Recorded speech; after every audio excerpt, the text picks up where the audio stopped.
Everybody. Welcome in. Lovely to see familiar names popping up. I think people are going to keep streaming in. Hello to all our AI bot friends joining us. My name is Angie Hacker. It's great to have you all back for the 33rd iteration of our Local Energy Resources Network. We are going to have a great set of speakers today from CalREN, the State Treasurer's Office, and Tech Clean California. Really hope all of you are doing well around the state. We here in Claremont are living the climate dystopian dream with heat and fire, but I'm really hoping it's better where you are today. But September in California, it's no joke, right? If you can, please turn on your webcam. We always like to see you. You don't have to, but also introduce yourself over chat in whatever way you're comfortable so we know who's here. All right, next slide, please. All right, so I'm joined by a couple other members of the SEEK team as well. So John and Kelsey are along for the ride. If you need help, you can always ping them over the messenger. As you all know, we do these every month and we create a 1-hour space so we can get together and talk to local governments and their partners about what their opportunities are to advance their energy and climate goals. So we'll do our same kind of structure as usual. We'll start with the opportunity roundtable, then we'll go to CalREN to talk about their forum, then we'll have a short spotlight from the State Treasurer's Office on their financing resources for local governments. Then we'll have Tech Clean California talk to you all about some new program updates, and get ready because it will be an interactive discussion. They have questions for you. As always, we also have our 15-minute optional breakout at the end, bonus breakout. And so if you have a topic you want to bring to the table for that informal conversation, please do. All right, next slide, please. Okay, so opportunity roundtable. You know, I keep feeling like things are going to dry up, and yet it's getting harder to find funding opportunities, but they are still here. They are still here, and so we have a few things to talk about. This is the cheat sheet, right? So it's hyperlinked. John and Kelsey are going to be dropping links in the chat. I'm only going to talk about a few of these things, but this is sort of the overview of a lot of stuff that's available right now or coming, and we talk about it in terms of funding, other assistance, and input opportunities. So under funding, I will mention this first one here under the Department of Transportation. It's called Reconnecting Communities Pilot, RCP grant, due at the end of the month. So it's not a huge time horizon there, but I thought it was an interesting one. It says the purpose of it is to advance and support reconnection of communities divided by transportation infrastructure with a priority on helping disadvantaged communities improve access to daily needs. That's really interesting. I haven't seen a lot of grants like that where you're right. We talk a lot about, you know, the impact of redlining. Maybe this is trying to attempt to reconnect communities. And so local governments, nonprofits, and public universities, among others, are eligible. And $607 million is eligible for this federal opportunity. There are a couple eligible opportunities. You can get up to $2 million for planning, and then there's $5 to $100 million for capital construction grants. One catch here is there's a 20% match. So a transportation related program, if that's not you, pass it along to your transportation friends. Another one here I wanted to mention that we haven't talked about before is another prize. I think we're starting to see more prizes happening. This one's coming out of the DOE. It's called Good Jobs in Clean Energy Prize. So for those of you doing workforce, this could be something you're interested in. That one has a longer horizon, not due until January 31st, 2025. I like to give you guys that amount of time, but I can't.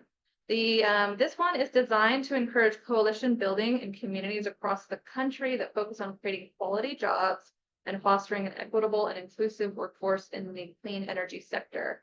There's a webinar that's coming on the 3rd that will tell you how to apply, 3rd of October. And there's a couple different phases. There's actually 3.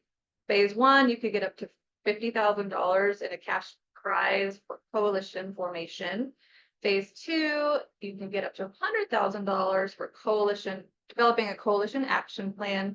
And phase 3, you can get up to $300,000. They have different winners for implementation and impact. So they're not huge dollar amounts, but maybe prizes tend to be a little less of a lift and a little more accessible. So I wanted to get that in front of you. And the last funding opportunity I wanted to share, we haven't talked about before, is from the DOE. This one isn't out yet, but I'm giving you this heads up because it's good to see it coming and have more time to prepare. It's the energy improvements in rural and remote areas funding, and so this one's coming out of the DOE, and it's designating up to $400 million to spur innovative community-focused clean energy solutions in rural and remote areas across the U.S. So, you have to compete against the rest of the country. But it will support deployment of a variety of commercially available clean energy technologies, demonstrating their viability and benefits to rural and remote residents, and ultimately encouraging widespread adoption. So, I'm seeing a lot of these too, where sometimes the best role that we can play as communities or local governments is at the demonstration site, but you might be partnering with others. Okay, so outside of funding, there are a lot of events coming that are really good, and so I've dropped some of them here. We'll put them in the chat. We're not going to talk too much about them, especially this blue one, which Alejandra Tellez is here to talk about from CalREN, and so I'll let her do that. I did want to mention one other resource, but from the DOE. There is a relatively new guide called Federal Energy Funding for Rural and Remote Areas, a guide for communities. So we can drop that in the chat as well. I hear a lot of folks on these Learn calls that are coming from rural and remote areas, and I thought it was a really good roundup of federal resources, technical assistance, and funding opportunities that you should probably have on your radar. We're going to be integrating that into our own resources as well as Seek. Under input opportunities, just wanted to share with you a link to our comment webpage where we share with you what comments we've submitted, and we recently did submit on the CEC's SB 100 demand scenarios proceeding. And that's a longer conversation, but really what we were trying to do there is put on the record some of the issues that you all have been telling us about load capacity constraints. So if you've been participating in the SLEEK meetings, we're hearing you, and we're trying to find places to put those comments on the record where they can be useful in things like grid planning. Wanted to also mention, I don't have enough details on it yet, but CPUC is going to be conducting climate adaptation and vulnerability assessment workshops and wants to hear from local voices. And September 19th, they're supposed to be hosting something in Sacramento. When I get more information, we'll throw it in the weekly and make sure you all hear about it. But I want to make sure it was at least on your radar. And then there's a lot of input opportunities right now that we're not going to go into too much detail on. SLEEK is really trying to work on streamlining some of these engagement opportunities and making them easier for you to take advantage of and participate in. Speaking of SLEEK is going to happen this week too. We're sorry, we're hitting you with 2 big meetings this week. Not sure how that happened, but September 12th, we invite local government representatives to come. Our network's really grown there. If you haven't signed up, it's not too late. And John will drop the link. John, we want folks to email us if they want to participate. So you can email John if you have not yet signed up for SLEEK. We have a great conversation coming where we're actually going to do a lot of planning for the next year. We're going to talk about how we're going to sort of expand upon a successful first year. We would love your input. Okay, so that's generally the roundup from my perspective. As always, if you know of more stuff that your fellow SLEEK networkers can use to advance their energy and climate goals, drop it in the chat. It helps us. It's hard to monitor all of it. Sometimes you guys know more than we do. All right, slide please. All right, I'm very excited to welcome our first speaker of the day. Alejandra Tellez from 3CREN in Ventura County is here to talk to us a little bit about an upcoming forum being put on by CalREN. Hi, thank you, Angie. Alejandra with the County of Ventura, representing CalREN, and one of the RENs, 3CRENs. Hopefully, most of you know what a regional energy network is, but we decided to kind of formalize the way that we work together. So now we're CalREN. So kind of go a little bit from north to south. So it's BayREN, then ourselves 3CREN, San Luis Obispo, Santa Barbara, and Ventura County. Then we have SoCalREN, and then we have IREN, and then we have brand new San Diego REN.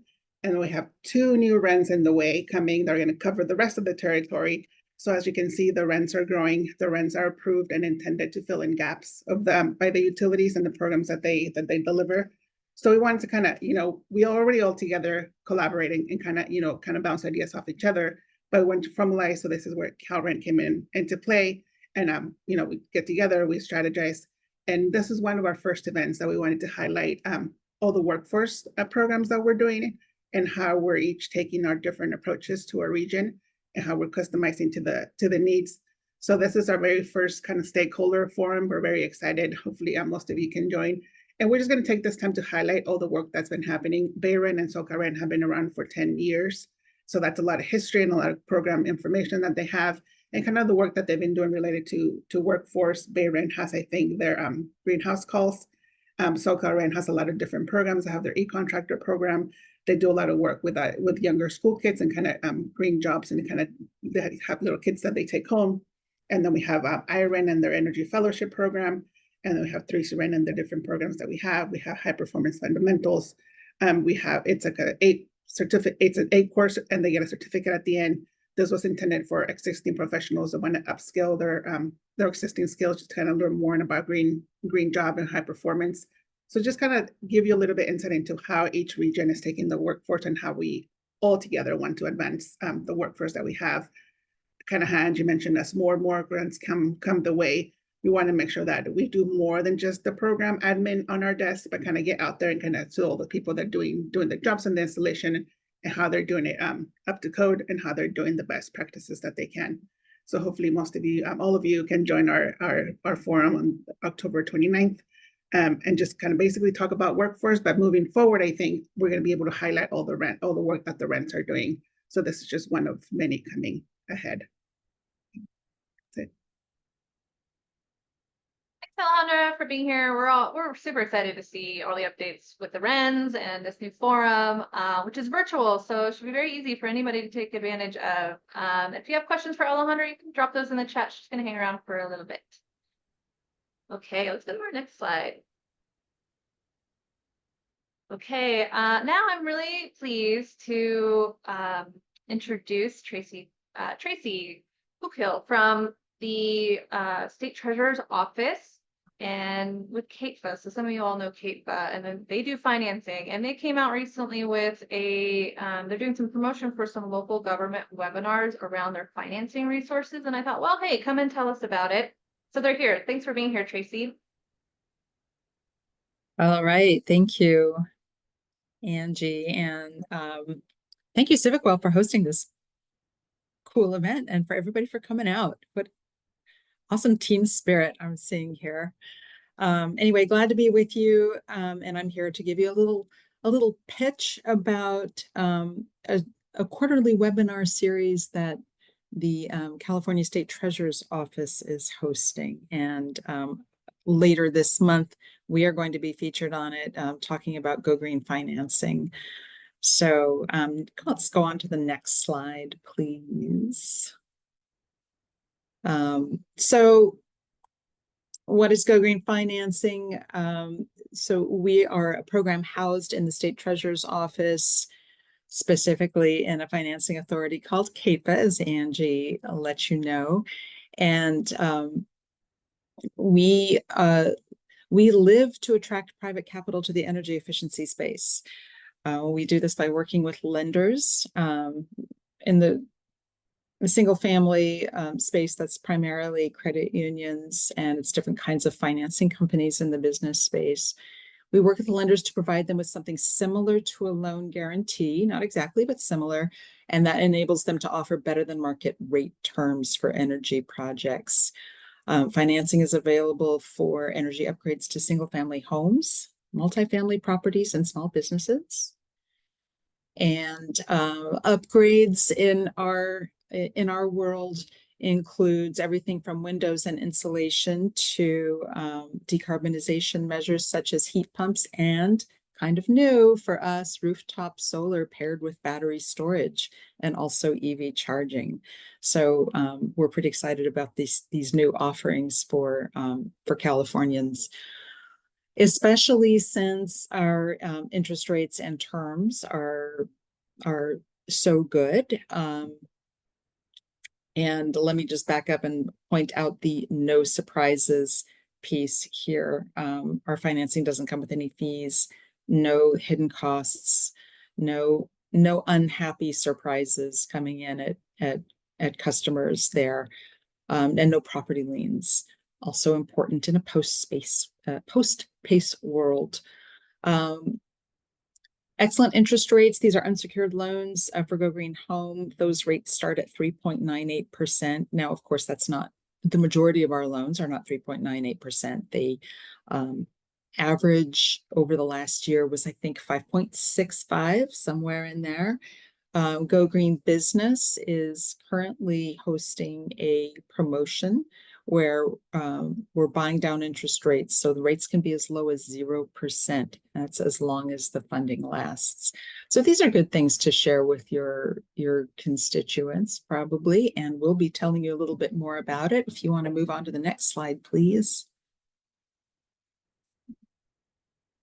On September 25th, that's a Wednesday, 1 to 1:30, we will be featured on the next episode of Inside the Vault, Resources for Local Lenders. And as I mentioned, quarterly webinar series hosted by the California State Treasurer's Office. I'll be joined by a speaker from CalAble who's going to be talking about tax advantage savings and investment programs for people with disabilities. Provides a really nice there are some kind of difficult loopholes around disability and the amount of money that people can save and have as a buffer.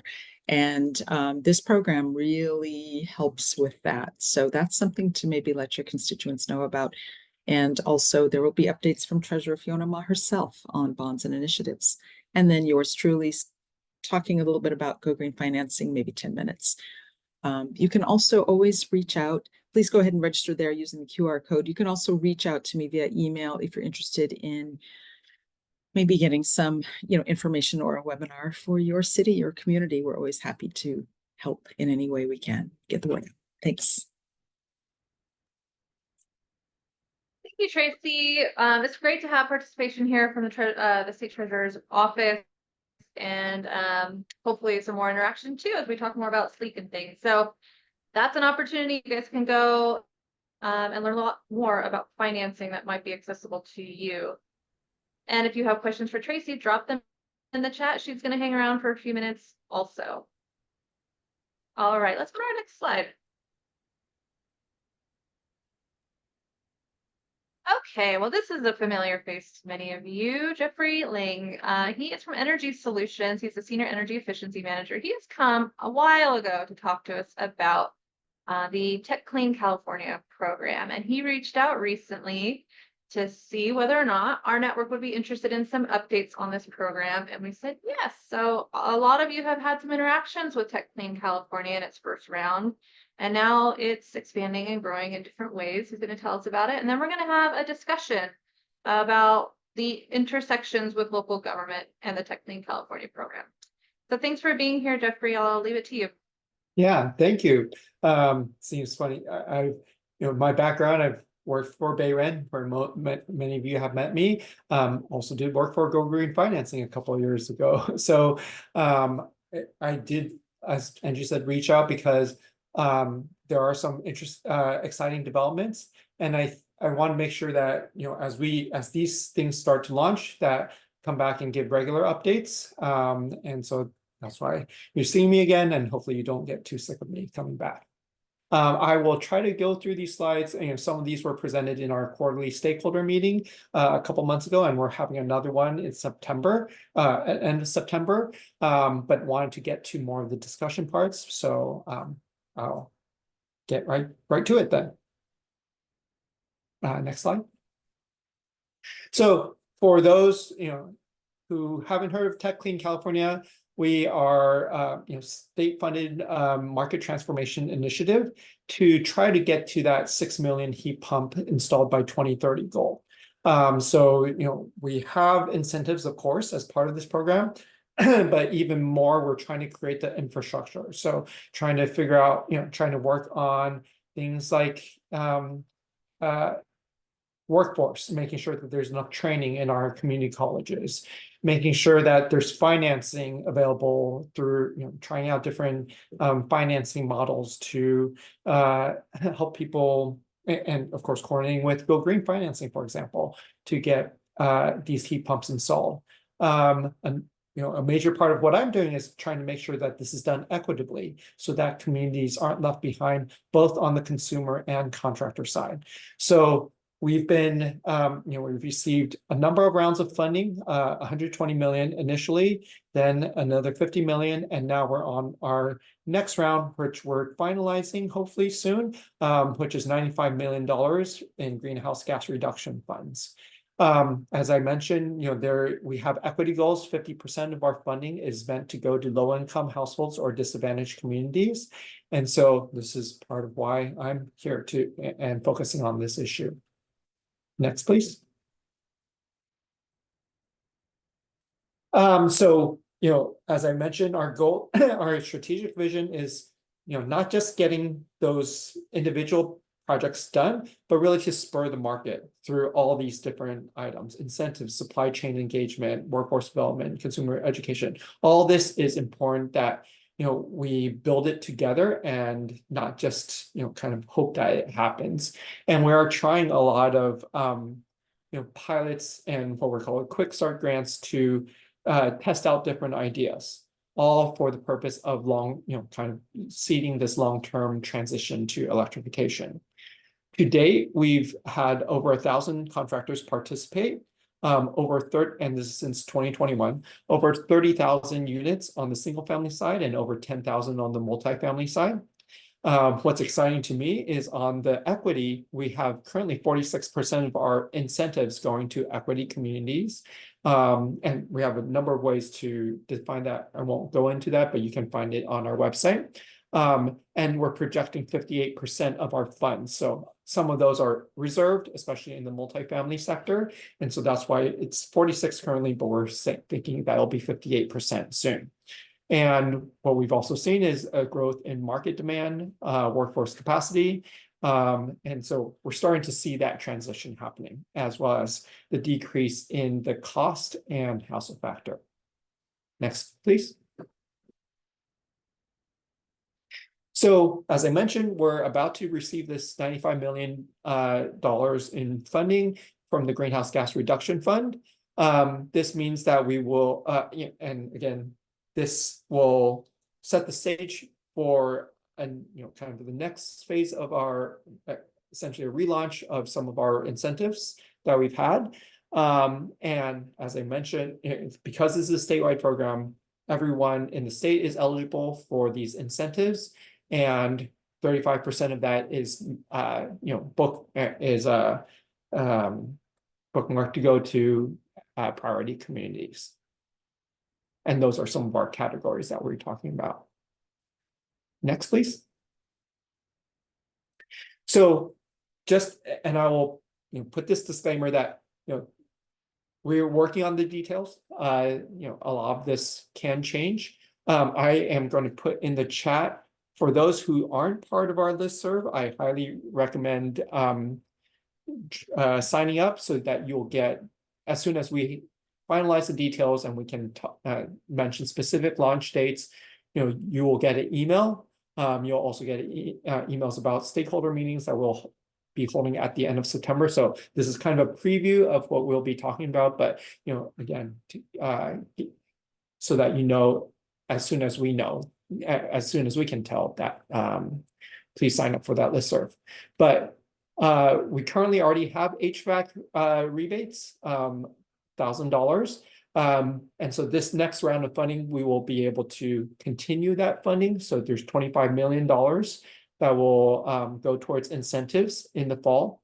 And so the idea is, we're trying to balance increasing those incentive rates, but also ensuring a long-running program so our contractors can have something to depend upon.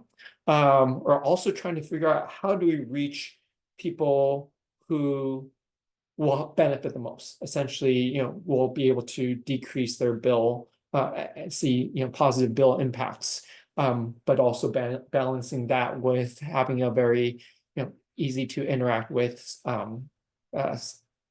rates, and as I mentioned, maximize those bill savings.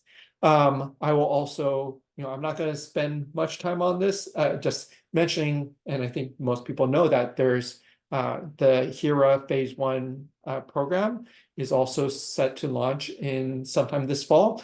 And we'll be adding on incentives for low and moderate income. I've put in that email there, and when I have time, I'll put it into the chat as well. For updates on that program and when it launches, email that. And so essentially these two, Tech and HERA, we're basically running both of those. Is a really good opportunity to, tie these programs together and really make an impact for low and moderate income households. And I'm going to skip that last one just not to get into a rabbit hole. Next slide.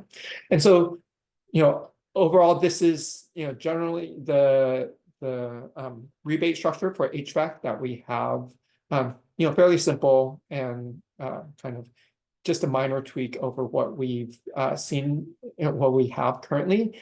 But again, incentivizing full decommissioning of furnaces and so, that slightly higher level. Next, please.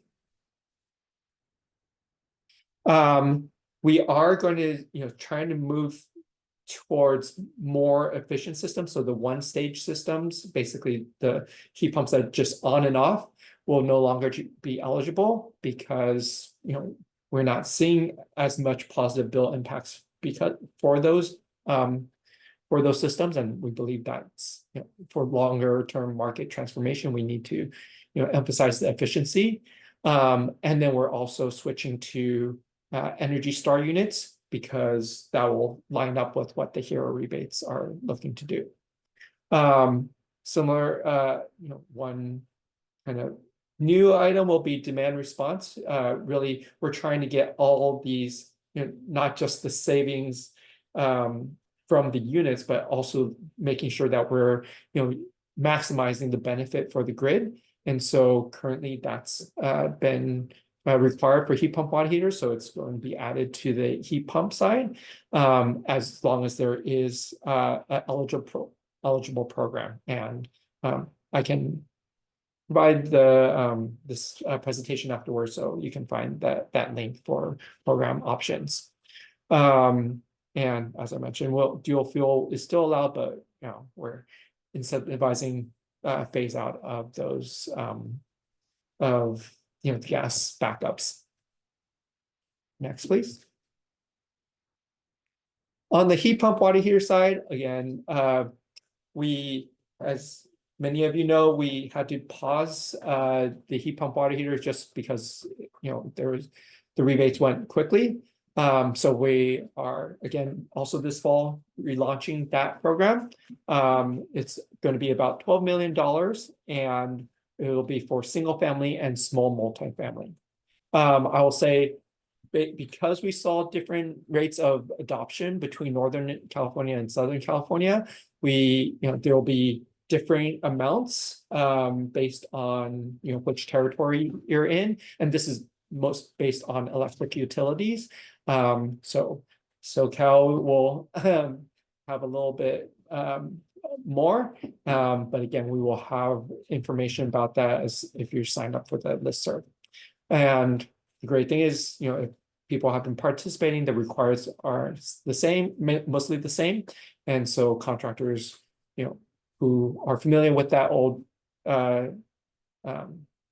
program can just expect more of the same. Next. So I think this is the part that I'm more involved in. So obviously, as we come to these relaunches and have more have more rebates are meant to, again, our focus is trying to reach out to these equity communities. We're trying to reach a number of communities, and communities through a number of different initiatives. So obviously reaching out to stakeholders, where you've been reaching out to CBOs, local governments, media channels, and in our plans, in this 95 million that we're receiving, we have set aside a good amount, especially on the marketing side, to reach out in different languages. We know that that has been a weakness in the past. So we are setting aside a good chunk of our funding to do media in especially Spanish, Chinese, and other languages. So would love to connect with people who, you know, have significant what we're calling language isolated communities to coordinate some of that outreach. You know, obviously we want to reach out to low income communities and both the renters and owners. And obviously there's a lot of overlap on all of these. I also want to point out rural and tribal. It's something that we have not done a great job of currently, and we know we need to do better. And so, especially for you staff that are representing, you know, a lot of these rural and tribal communities, I would love to connect with you to make sure that, you know, we're bringing in both the marketing and outreach, but also engaging with the contractors to make sure that you know everyone is updated on all this. And so like I said, you know, we're working on you know, ethnic media, prioritizing regions like Central Valley, Inland Empire, and the rural communities. And we have we want to bring on more ambassadors and community partners to be part of this dissemination. You know, I think I have a slide for contractor and workforce outreach, so maybe let's move on to that. So we have more time. Yes, perfect. I'm actually especially excited on the workforce education and training because, you know, this is essentially a continuation of what we've done. And I don't know how many people know, but we have someone who's essentially, especially dedicated to this side of it. We want to make sure that, you know, as more of these, you know, rulings and programs are coming, that you know, contractors and the incoming workforce is equipped to serve this, because I think too often in the past it's been kind of just the information just goes out there and whoever hears about it, and we want to prioritize that. You know, contractors, especially disadvantaged contractors, DBEs, disadvantaged business enterprises, and multilingual contractors are, you know, one of the first to hear about these programs. You know, we have a person whose sole job is to reach out to, you know, educational facilities like community colleges and regional occupational programs to do three things. Get heat pumps donated so that people can train on them, train the trainers, and so training the instructors, and providing curriculum that can be integrated into whatever HVAC or plumbing programs are already there. And so moving, you know, as you see here, we want to focus on making sure this is getting out to rural and other hard to reach areas. And what's exciting is in our funding this next round, we've actually built in stipends for people who are tech contractors so that they can go and they can send their staff to these trainings, because we understand that it's going to, you know, it's hard to not only attend them, but to lose the capacity for someone to go out and take those trainings. So we want to make sure people are aware of these, that it's in their local educational facilities, and they have access to these stipends. Next.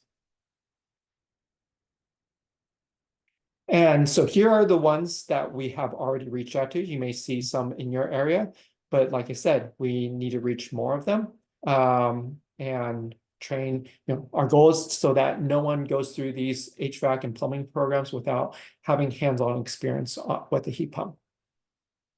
Next. As you see, so here is a real brief kind of overview of where our contractors are located. And as you see, there's those shaded areas where we're seeing that we're not having as much, you know, of a contractor base. And so that is a major focus for us now, as we are starting to prepare for these launches. We want to make sure, as I said, I used to work for the BayREN program. And the biggest issue once the demand came was just not having enough contractors to serve that demand. And so we want to get ahead of this in the in a number of areas that haven't been as served with contractors. So that's, we have a goal of 200 new contractors and focus in these areas. Next.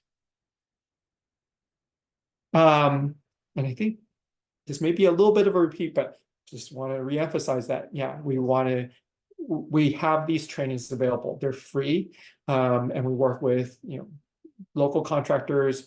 We have, work with National Comfort Institute, all these training organizations, and we are now providing, we will be providing stipends for contractors to attend these trainings. Next, I think that might be it for and so happy to take Q&A, but also would love to, I think maybe the next slide, if we could just skip to it. Why keep coming back to these sessions is we need to, in our process for especially like the hero rebates as we launch, we submitted a community benefits plan, and we hear from people saying, hey, these are things that we should prioritize. And I want to make sure that it's not just a one-time engagement, that I'm coming back to, because things change, obviously, and we want to make sure that we continue to ask these questions. And several of you here I've met with to ask these questions. Who should we partner with? How can we partner with you specifically? And I have some ideas, especially on the contractor recruitment side, where I've worked with local counties to engage local contractors and let them know about what is the policy and regulatory landscape, and then what are all the programs, because we know that that's a lot of questions that the contractors have, but want to continue that conversation, and also ask, with all these things that we're looking to offer that I just mentioned, what are ways we can connect with educational facilities? How do we bring in more incumbent contractors, and how do we do consumer outreach?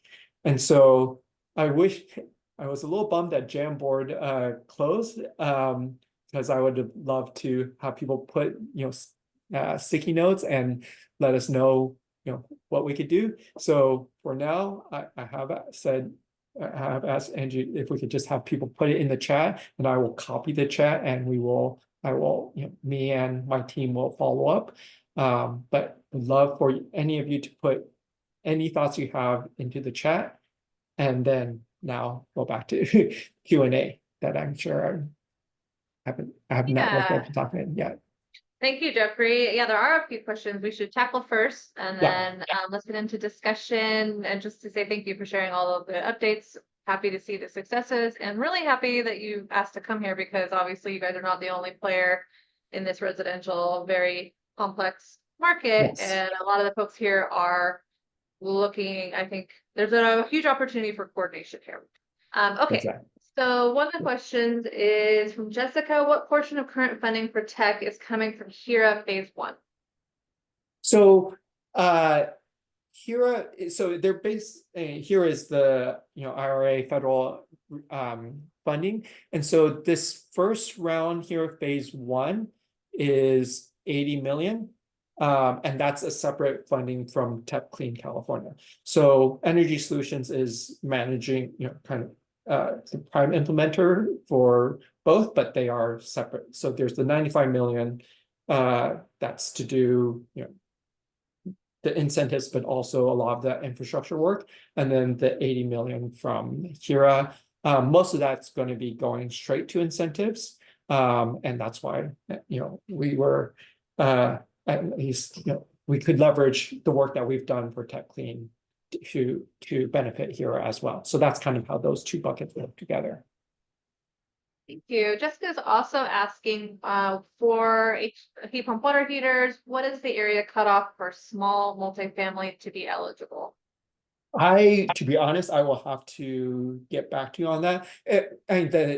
At least my understanding is because, there is a large multifamily program, and a lot of times, like the smaller, those would get reserved pretty quickly, and it would leave like the small multifamily if they were in the same kind of bucket, then it slowed down because those large multifamily projects took a lot of time to complete. It was not fair to have them in the same category. So I think a pathway is being created that prioritizes small multifamily, so they don't have to be in the same queue.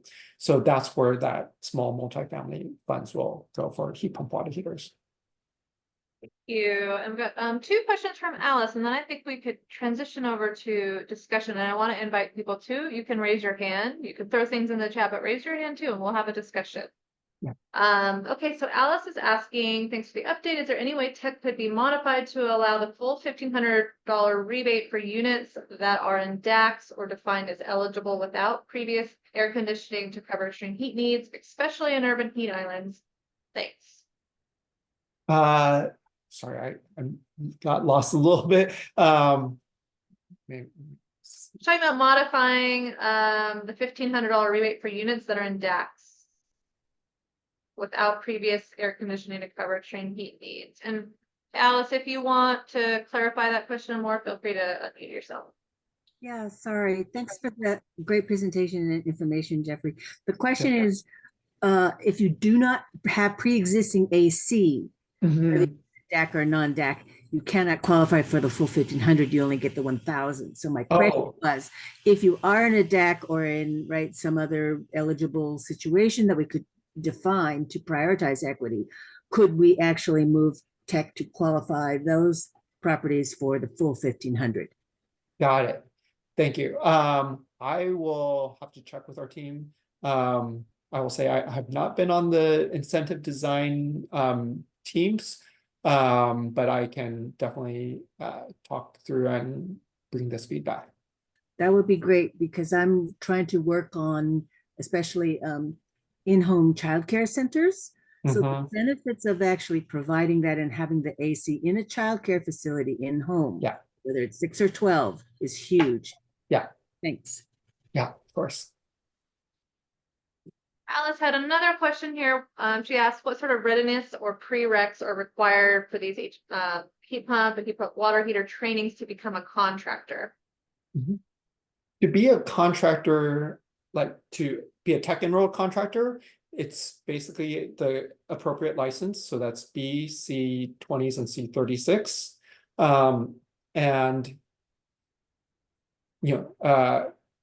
for the heat pump water heater side, you do have to take additional training, which is with ESMAC, Energy Star Manufacturer Actions Council. And that's a 2-hour training every other Monday, where the different manufacturers come in and talk through their products and then get you directed to specific manufacturer trainings. So that's the only additional for the heat pump water heater side. And then you just need to need to go through some of those training courses to, it's really about how do you submit the rebate paperwork. So it's not a particularly onerous requirement on the contractor side. I see also, you asked about diplomas or pre-apprenticeships exams. We don't have those as requirements. We do, as I mentioned, we do have trainings that are available for contractors and installers, but that is more to help upskill once they're part of the tech.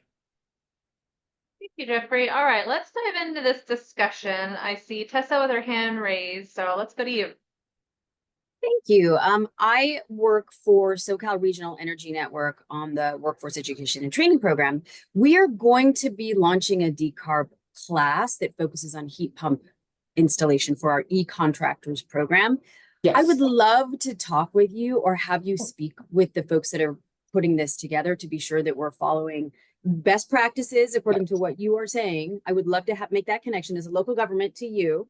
The other question I have is, one of the things that we're concerned about is we can do all this training, and then how do we make sure these folks find jobs where they are Yes. actually installing? And we're hoping to pair this with the equitable building decarbonization grant we're Yep. going to be getting. But still, we're going to have ideally lots of trained people, and then they want work. So is there Yes. any way to connect in that way with you as well? Yes, would love to connect with you. The great thing is, because we're work on several national programs, we have long-standing relationships with the manufacturers. I will mention one, well, I don't want to say them particularly, but one who is very interested in diversifying their dealer base, and they're working with us to integrate their trainings, so that once people have gone through their trainings, they can then get directed to contractors in their network. And so we are very cognizant, and I will say I've worked on the Energy Upgrade California program, where we got people really excited and trained, and then there was no place for people to go. And so we're very cognizant of that and trying to avoid that. So because of that, we are working with the manufacturers to make sure that after they come out of these programs, they're directed to employers. Thank you, Thanks. Jessica. Can I ask a follow-up just on that? I can think of about 50 organizations that are doing something in the residential space, interacting with residents or their contractors. And I'm just wondering, you're asking how we can partner with local governments. Is there, at a statewide scale, some better way to do this coordination? So that everybody who's got something to contribute here can do so, and then we don't confuse everyone. Like, what's happening at the statewide scale from your vantage point on that point? Yeah, I know, for us, we're trying to direct everyone to Switches On, which has the incentive finder. From my experience, I know that we need kind of on the ground, it's great to have the tool where people can find it, but people are still going to ask who they trust.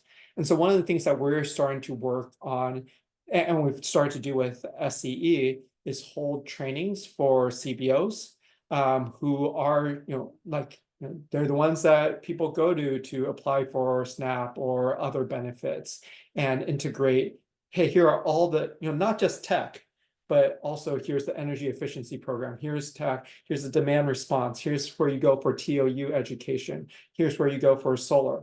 It's that phrase of no door is the wrong door, right? So if they come to a self-help enterprises, that self-help doesn't necessarily have to know all the programs, but can say, hey, I know you qualify for this one because you're already qualifying for ESA, for example. And so that's one thing that we're trying to do to, especially work with the CBOs. On the government level, I think, part of what I'm trying to do is make sure that I have regular meetings and meeting with RENs and CCAs as much as possible to coordinate that outreach. So when we go out, it's not a silo of, oh, I'm talking about my program, someone else comes in and talks about their program, sounds similar, and there's the fatigue that goes on after people hear about too many programs. So I think on the contractor side, it's easiest because we can work as a group and have those events where we bring all that information to one place. But yeah, I think this is why I keep coming to this group, to make sure we're coordinating. I think it's a sleek topic there. State and local energy and climate coordination. It's a big, complicated topic. We need the agencies voice in on. Anyway, I'm gonna go to Allison. Allison, do you want to unmute yourself and ask your question? Otherwise, I can just say it out loud. Or not, it's not a question, it's a comment. Yeah, it's just a suggestion as far as connecting with the California Jobs First proposing teams in the case that they are moving forward with their projects. I can provide that contact information offline. That'd be great. I don't think I know about this initiative, so would love to connect. Yeah, it would be interesting to think about how do we all even understand the landscape here?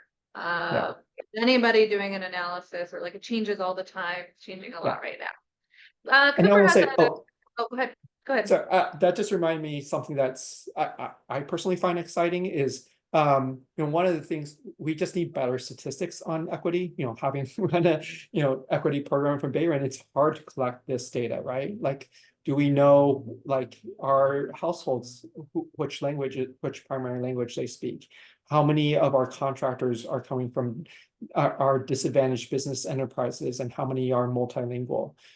So I have tasked our team to come up with, very granular data, and also by territory, because maybe we're doing really well in DAC communities in Northern California, but not in Southern California. You need to know how we're doing across the board, and on both who's receiving and who's doing the work side, right? Like one of the things when I joined tech, I was born in San Gabriel Valley in Monterey Park, and I was curious how many Chinese speaking contractors there were serving that area. And I look and I don't see any, or none that are in San Gabriel Valley itself. That's something, and part of that was just, in our first round, we didn't ask the question of which languages contractors spoke. And so we're really pushing on getting more of this data. And I would love to, in whatever format makes sense for everyone here, because I imagine there's climate action plans that people may want to report on.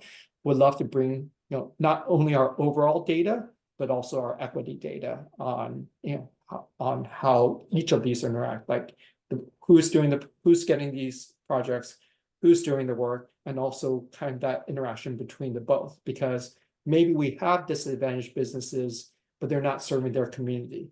And maybe there's, people who are getting those in disadvantaged communities, but it's being served by a larger contractor that's not in the community. We need to know kind of on all these levels, like what are our assumptions and what are like, the data that helps us then figure out, how do we best interact with all these groups. There's one more comment here from Cooper. He says, best way to ensure there are jobs for trainees is to stimulate market demand for heat pumps and heat pump water heaters. More homeowners are buying those things. The more contractor business owners will need to hire workers to install them. Yeah. Oh, great. Yeah. So as we close out here, the last maybe thing to ask is for local government, regional government, and the other folks that are on the line, and maybe they want to coordinate with you somehow. Yeah. Is there a resource for them to partner up with you, and how else should they try to coordinate? Yes, I would say I just put my oops, I realized I only sent it to Alice. I'm going to put my email. Email me. I love just just setting up meetings, because I think obviously what's applicable to like High Sierras may be very different than Inland Empire, and so want to talk through specifically what is needed in each of your areas, and what makes sense for each individual group. So please email me. I'll follow up. Me and my team will follow up, and I think hopefully start the conversation and relationship that way. Great. Well, thank you so much, Jeffrey, for spending the time with us today. I was really felt a lot more knowledgeable now, knowing what's going on with tech and the scheme of this whole ecosystem. I'm wondering if folks will give me either a virtual or a real thumbs up if you feel like this sort of more systematic kind of systems level issue around residential program coordination is something you'd like to see talked about at a future SLEEK meeting. Is this something you'd like us to dive into a little bit more alongside of our agency friends? Oh, I saw thumbs up and then they went away. I see some thumbs still up. But it's a topic, and somehow we've got to kind of get our heads around, I think, this more collectively. And if SLEEK's not the right environment, somewhere is, or at least to kind of get a game plan together. Thank you all for that really robust conversation. And Jeffrey, you're welcome back again sometime. All right. Let's go to our next slide, please. Okay, speaking of, and there's a question here about SLEEK. So just another little plug here for the state and local energy and climate coordination calls. In our first year, we had 220 people that have registered. These are all state and local representatives. It was a communication hub for us to have a bridge, an ongoing bridge for these kinds of conversations that are on the statewide scale around solutions and barriers and how we can operationalize some changes on some of these big, kind of more intractable issues that we face as a state on energy and climate. Our next meeting is going to be this Thursday on the 12th. And here's the agenda. This is really an opportunity for you, for the local government folks on the line to also attend that meeting, but help us kind of think into where you would like us to go. So we'll be talking about what conversations do we need to be having with our state agency partners, and there are about 7 of them that are now participating in these with us. And how should we have these conversations? So we're talking about things like even not just doing regional and remote, I'm sorry, statewide and remote conversations, but also starting to bring those conversations with coordination with agencies to have streamlined conversations in regions alongside of a lot of you. And so we would like to collaborate with folks within regions to bring the agencies sort of to you on a more regular basis for what would be more like two-way, sort of less transactional one-off conversations. So that's part of what we'll talk about on Thursday. So hopefully a lot of you can come and lend your brain power to how do we make headway on some of these big barriers around energy and climate between state and local agencies. Okay, so that is all I wanted to share with you from our end. So that sums it up. I want to again say thank you to Alejandra and Tracy and Jeffrey for coming to speak with us. Thank you for your engagement in the chat and for always coming back. Next meeting is going to be October 8th, and we actually will have BayREN speaking at that one. So another one of our RENs coming to talk with us about one of their new statewide programs. So we'll welcome you back for that. Feel free to share this invitation with others, and you can always reach out to us if there is a topic that you want to see discussed or you want to bring to a future LERN. We would be very happy. We love getting those kinds of requests. It really helps us out. All right, so we're going to close out the formal part of our 1-hour meeting and then give a little space. I can't believe it. We gave ourselves like an extra minute and a half for our bonus breakout. And so let's go to that. All right, typically we stop recording, but we keep people around. If you're able to stick around, we stick around for an extra 15 minutes. You guys told us you wanted a little informal time to bring up topics. So it's a space for informal conversation among all of us. You can offer an announcement, a success story, an opportunity. You can ask for information or collaborators or advice on something you might be struggling with. If we don't know it off the top of our heads, we can always go try to find an answer for you later. Or you can suggest topic or speaker for a future LERN. Or if you liked any of these topics that we talked about today and you think we need to go into overtime on any of them, we can keep that conversation going.